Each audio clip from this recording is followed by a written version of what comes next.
These tales revolve around individuals who find themselves alone in their homes, but soon discover that they are not as alone as they thought. Whether it's unexplained noises, strange occurrences, or encounters with supernatural entities, these stories are sure to leave you on edge. So, if you're up for a good scare, sit back, turn off the lights, and get ready for some spine-tingling home alone horror stories.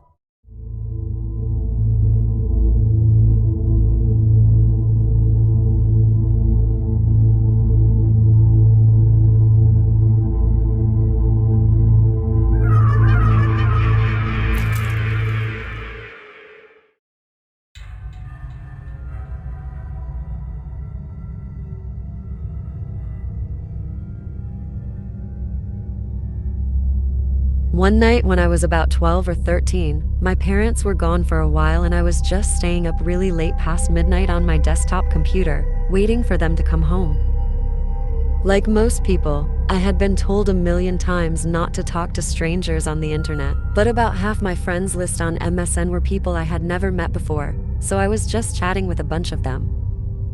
Out of nowhere, one of my online friends had told me exactly what I had been doing the past hour or two, what I was eating, drinking, playing with, when I had gotten up last, things I hadn't mentioned in chat. I instantly got a horrible feeling in the pit of my stomach. My desktop was set up in front of a big window, so as far as I knew, this person I had been talking to, that was supposed to live in a different country than me, had found my address and been watching me through the window. Turns out, he had somehow hacked into my webcam. I always left it plugged in even though I had been warned not to when I wasn't using it, and had been frequently watching me through it whenever he wanted. It's been 10 years and I still have all the cameras on my devices covered in thick duct tape.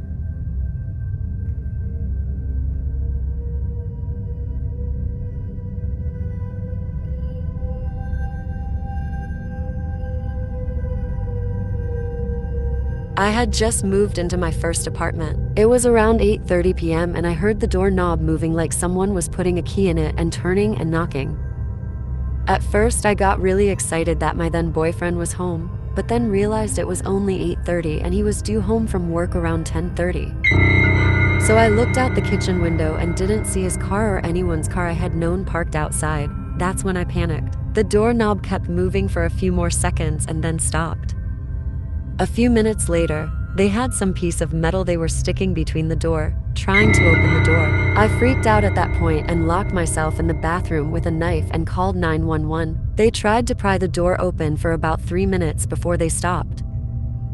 The police surveyed the area and found an elderly man roaming around with a knife and a crowbar. He used to live in that apartment and he wanted his stuff back that we stole when we moved in. I was told he was really delusional. I'm so thankful and glad I didn't answer the door once I realized it was no one I knew. To this day, my heart stops when someone knocks on my door.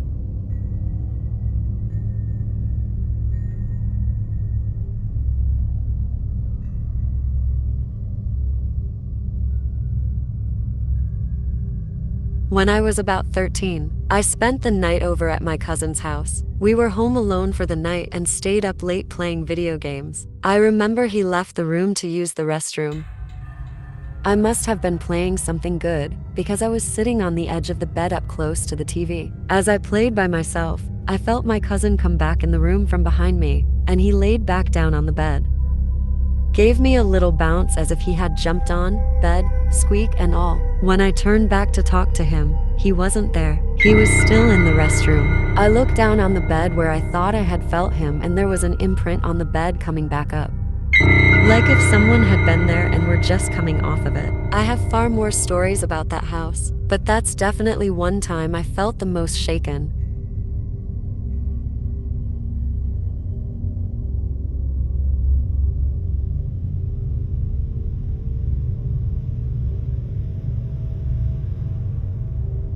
A couple years ago, I was home alone, husband traveling out of state. I put on the news on the Samsung Smart TV in the living room, set the remote on the coffee table and went into the kitchen next room over to make dinner. After a few minutes, I noticed I don't hear the sound of the news anymore, and I thought maybe the signal went out or the TV timed out and shut itself off. I come back into the living room and the TV screen is showing a picture of a couch in a living room. My living room. Takes me a minute to realize the camera in my TV has been activated and it's showing a live video of the room. The remotes were still on the table, so no chance the dog accidentally stepped on them and pushed buttons or anything. A few days later, news broke that Samsung smart TVs had a hacking issue. Guess the real mystery is how often I was spied on before I put tape over the camera.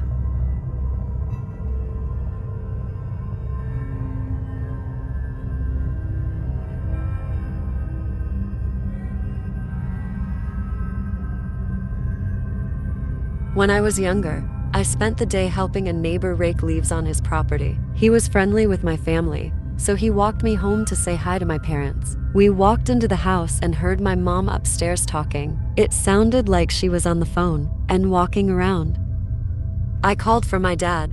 No answer. My neighbor says, "Well, it sounds like your mom is on the phone. I'll catch them another time."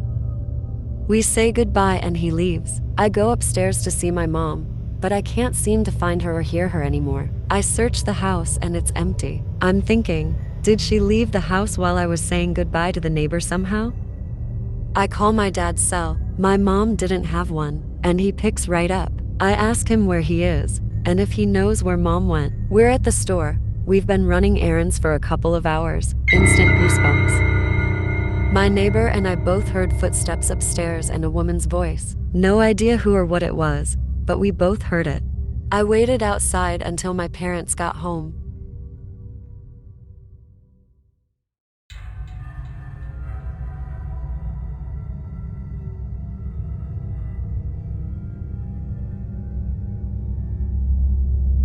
This happened many years ago when I was but a youngster. In my suburb, there had recently been a spate of break and enters. My family had gone away for the weekend, but I had stayed home because of work.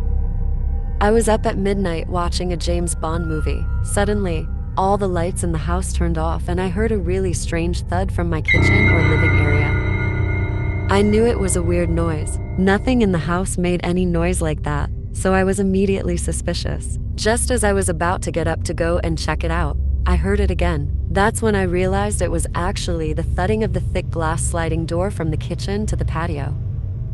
As I mentioned, all the lights are off, so I'm making my way through the house, turning lights on. When I reach the light switch to turn on the patio light, I hit all of the lights at once, including the light at my front door, which is visible from where I'm now standing. We had those glass panels next to the front door, which I could now also see out of, since the light was on. There was nobody at the patio area at this time, but through the glass panels at the front door, I saw someone sprint past and out of the yard. Even though I couldn't see any detail, it was unmistakable to see that it was a person running. It later occurred to me that they were most likely kicking the glass patio door to try and smash it and break in.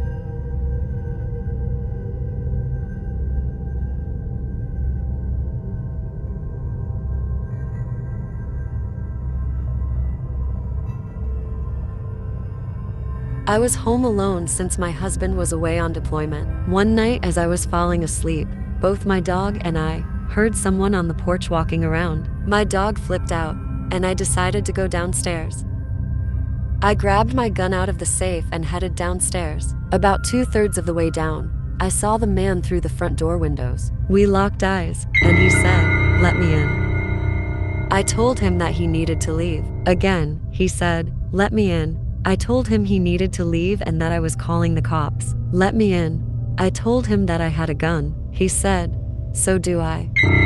And he lifted up a gun and aimed it at me. I fired my gun through the window, but missed him. He ran off. The cops found him a few blocks from my house a little bit later. His gun ended up not being loaded.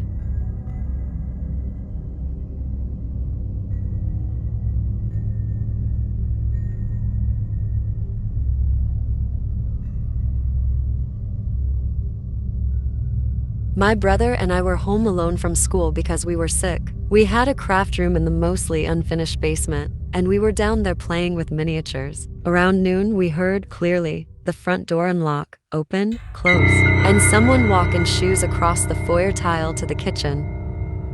They then turned off the sink and went up the stairs to the second floor. I figured it was my stepdad and called my mom to let her know he came home for lunch. She had just gotten off the phone with my stepdad and knew he was in his office at work.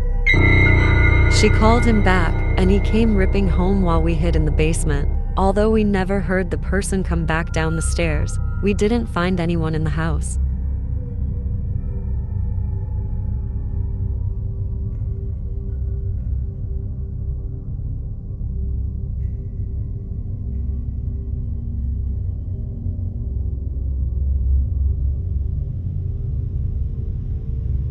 I was 14. It was an average night, around 9 p.m. Me and my little cousin are at his house. I'm babysitting for the night while my mom and aunt are shopping and my dad and uncle are at the movie theater. So we're sitting there and I was feeling really strange.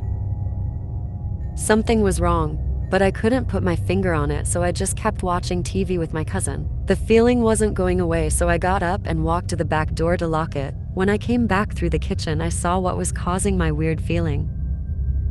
In the window, there was a very decrepit and homeless-looking man, just staring into the window, looking at my cousin. Protective mode turned on. I pretended like I didn't see the guy and I told my little cousin that we needed to go upstairs because our parents would be home soon.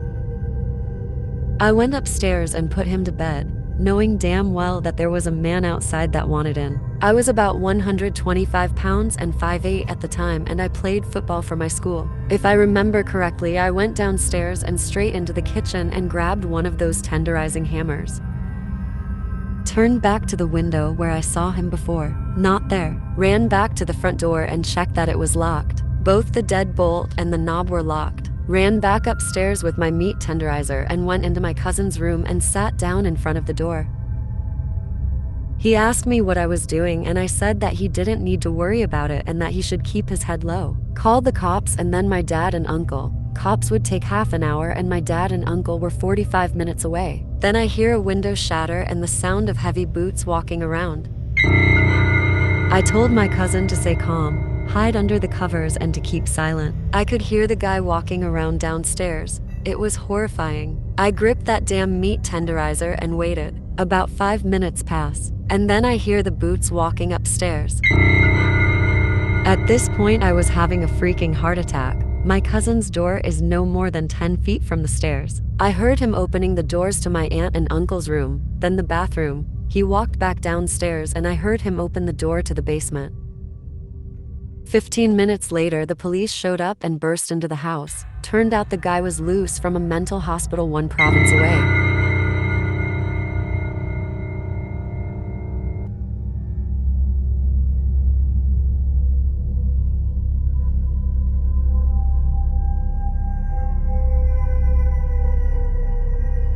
Me and my older sibling, staying at home. Small town in Ohio with less people in it than my mom's graduating class of the city we came from. Sibling is grounded. Both the house's phone and their own phone are locked in my dad's gun safe, which neither of us had the combination to. Reason for being grounded is something silly and arbitrary. Can't remember quite why. Grandparents live down the street. Great-grandmother lives in a small house. They built her on the property so that she could be independent, but they would still be close by. My parents said that they were going to go check on my great-grandmother, as my grandparents were out of town that day, and then they would come back and we would order pizza. That sounded good enough to 7-year-old me and 14-year-old sibling. We played video games for a while, starting to get hungry and wonder when my parents would be back. After about 2 hours of them being gone, I heard a knock on the door. I went downstairs, pretty excited for the food, and my sibling followed a bit behind after saving the game. Walked up to the door, which had a large window in it, and, not my parents. Very tall, lean, white guy with some short black hair and scruffy facial hair. 24 or 25 years old. More jarring because everyone knew everyone in this small town, and I had no clue who this was. I held up my finger like 1 second and closed the curtain. I turned to see my siblings staring at the door, in a bit of disbelief because they had seen the person too. In seconds, knocking turned to pounding turned to shaking and rattling our doorknob. Terrified and with no way to call our parents, my sibling grabbed my hand and ran me into the kitchen. He grabbed a knife and I distinctly remember it breaking in his hand, and him grabbing a different one. We hid in the laundry room and held each other.